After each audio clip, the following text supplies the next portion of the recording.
അപ്പൊ ആരാണ് പോയത്, എപ്പോഴാണ് പോയത്, എന്താണ് അവസാനം കഴിച്ചത്? പോയതിന്റെ ഭർത്താവാണ്. മൂപ്പര് ഞങ്ങളെ കല്യാണം കഴിഞ്ഞ് 6 മാസം ഞങ്ങൾ ഒരുമിച്ച് ജീവിച്ച്. 6 മാസം കഴിഞ്ഞപ്പോ മൂപ്പർക്കൊരു പൂതി. അപ്പൊ 6 മാസം കഴിഞ്ഞപ്പോഴാണ് മൂപ്പർക്ക് പൂതി.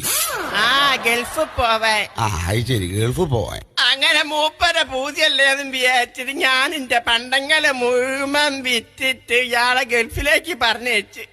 ഇപ്പൊ 12 കൊല്ലായിട്ട് ഒരു വിവരവും ഇല്ല. ചിരിക്കരുത്. അല്ല, കരഞ്ഞതല്ലേ? എന്തൊരാളാണ്ടോ ഈ മുത്തു പോലത്തെ പെൺകുട്ടീനെ 6 മാസം കൂടെ ഈ കഴിഞ്ഞിട്ട്. അല്ല മോളെ, കുട്ടികളുണ്ടോ? 4 കുട്ടികളുണ്ട്. കല്യാണം കഴിഞ്ഞ 6 മാസങ്ങൾ ഒരുമിച്ച് ജീവിച്ച് 12 കൊല്ലായിട്ട് ഓൻ ഗൾഫിലാണ്. ഇപ്പൊ 4 കുട്ടികളും ഉണ്ട് അല്ലേ? ഉണ്ടെന്ന്. ആ, ഇന്ന്